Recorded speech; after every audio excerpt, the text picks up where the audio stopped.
Hello दोस्तों, आज हम लोग जानेंगे समास के बारे में, जो बहुत ही इम्पोर्टेंट है। हर साल सीटेट से इससे क्वेश्चन रहता है, चाहे वो रेलवे हो, सीटेट हो, एनवीएस हो, केवीएस से एक क्वेश्चन जरूर रहता है। समास जो भी होता है 9th 10th जो भी हो, समास तो हम लोग बचपन से ही पढ़ते आ रहे हैं, जो बहुत ही इम्पोर्टेंट होता है। तो आइए हम लोग जानते हैं समास का तात्पर्य। संक्षेपीकरण, अनेक शब्दों को जोड़कर संक्षिप्त रूप में ढालना समास कहलाता है। यानी कह रहा है कि जैसे बहुत बड़ा सेंटेंस होता है, उसको छोटा रूप में करना ही क्या कहलाता है? समास कहलाता है। जैसे राजा का दूत, राजदूत। जैसे राजा का दूत को हम लोग क्या बोलते हैं? राजदूत। देशभक्ति यानी देश के लिए भक्ति, यह बड़ा सेंटेंस हो गया, इसी को संक्षेप कर दिए तो क्या हो गया? देशभक्ति। ध्यान मग्न यानी ध्यान में मग्न, यानी इसको संक्षेप में क्या लिख दिए हम लोग? ध्यान मग्न। अब हम लोग आते हैं क्या होता है समास के बारे में। दो या दो से अधिक शब्दों के परस्पर संयोग को समास कहते हैं। कह रहा है दो या दो से अधिक परस्पर संयोग को क्या बोलते हैं हम लोग? समास कहते हैं।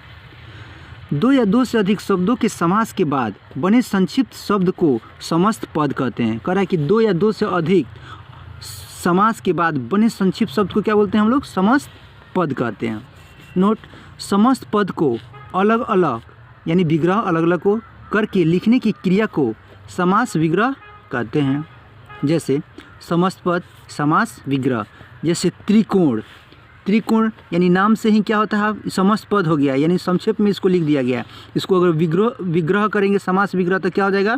तीन कोणों का समूह। राजमहल यानी राजा का महल। समस्त पद दशानन यानी इसको बोलेंगे 10 आनन वाला। सुख दुख यानी सुख और दुख, यानी यह जो हो गया समस्त पद हो गया, और यह क्या हो गया हमारा? समास विग्रह हो गया। अब हम लोग आते हैं समास के भेद कितने प्रकार के होते हैं।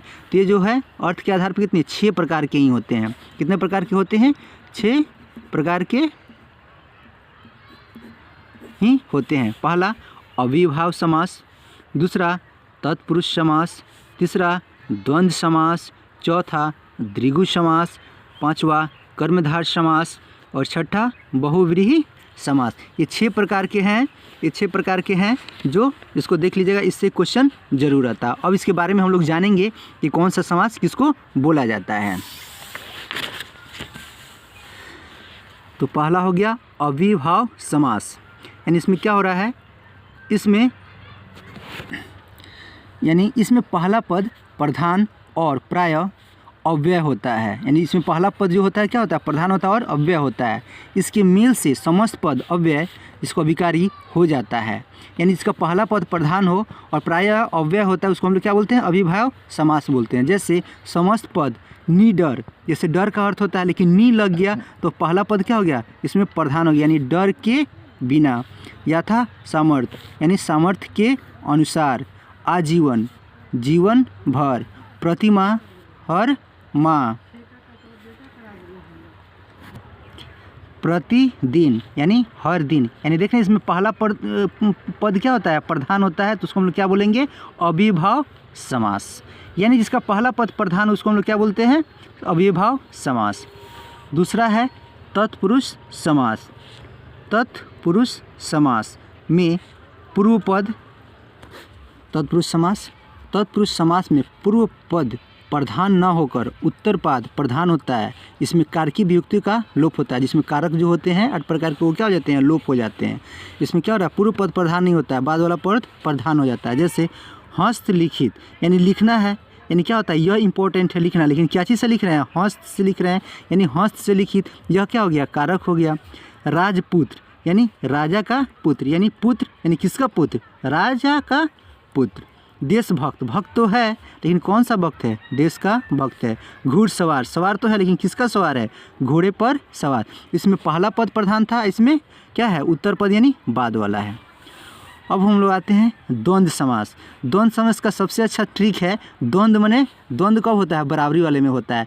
जैसे जो बराबर हो, यानी दोनों का, यानी यही ट्रिक है। द्वंद्व माने बराबर बराबर। जैसे भाई बहन में लड़ाई होता है, क्या होते हैं? माता पिता बराबर होते हैं, देश विदेश के हैं, सुख दुख के क्या होता है? द्वंद्व, यानी दो एक दूसरे से क्या होता है? जो बराबर बराबर के होते हैं उसी को द्वंद्व बोलते हैं। जहाँ द्वंद्व समास जहाँ दोनों पद प्रधान हो और उनके मध्य में समुच्चय बोधक शब्द को हटाकर समस्त पद बनाया गया हो तो उसे द्वंद्व समास कहते हैं। कह रहा है कि क्या कर रहा है, दोनों पद प्रधान हो, यानी दोनों के दोनों प्रधान हो और उनके मध्य में समुच्चय बोधक शब्द को हटाकर समस्त पद बनाया गया, उसे द्वंद्व समास करें। यानी जिसको दोनों, जैसे माता पिता, माता और पिता यानी दोनों दोनों क्या है, बराबर का दर्जा है।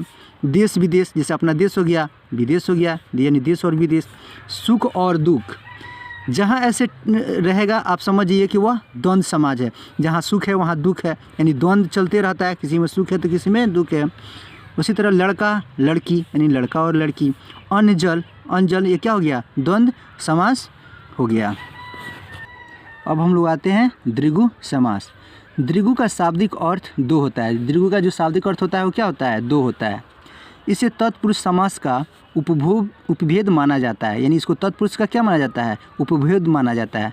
इस समास में पहला पद संख्यावाची विशेषण होता है। कर इसका जो पहला पद होता है वो क्या होता है, संख्यावाची होता है, यानी वह संख्या को डिनोट करता है, दर्शाता है। उसको हम लोग समझ जाएंगे क्या, द्विगु समास है। जैसे समस्त पद और समास विग्रह में चौमासा, चौ माने चार, मासा यानी 4 मासों का समूह।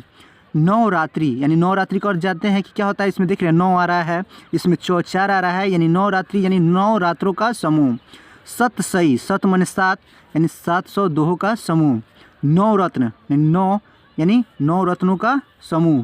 सप्ताह, 7 दिनों का समूह। यानी हम लोग द्विगु समाज में सबसे अच्छा समझने का क्या है, जिसमें संख्या का बोध हो उसको हम लोग समझेंगे द्विगु समाज। द्वंद्व समाज जिसमें बराबर बराबर हो, लड़का लड़की, माता पिता, वह क्या हो जाएगा द्वंद्व। द्विगु में जिसमें पहला क्या होता है, किसी क्या होते हैं, जिसमें आपको संख्या का बोध होता है उसको द्विगु समास हो गया। अब आते हैं कर्मधारय समास। कह रहा है जिस समास में पहला विशेषण और दूसरा पद विशेष हो, या पहला पद उपमान तथा दूसरा पद उप में हो, उसे कर्मधारय समास कहते हैं। यानी कह रहा है जिसमें पहला पद विशेषण हो और दूसरा पद क्या हो, विशेष हो, उसको पहला पद उपमान तथा दूसरा पद उपमेय हो, उसे क्या कहते हैं, कर्मधारय समास कहते हैं। यानी क्या होता है, कर्म की प्रधानता होती है।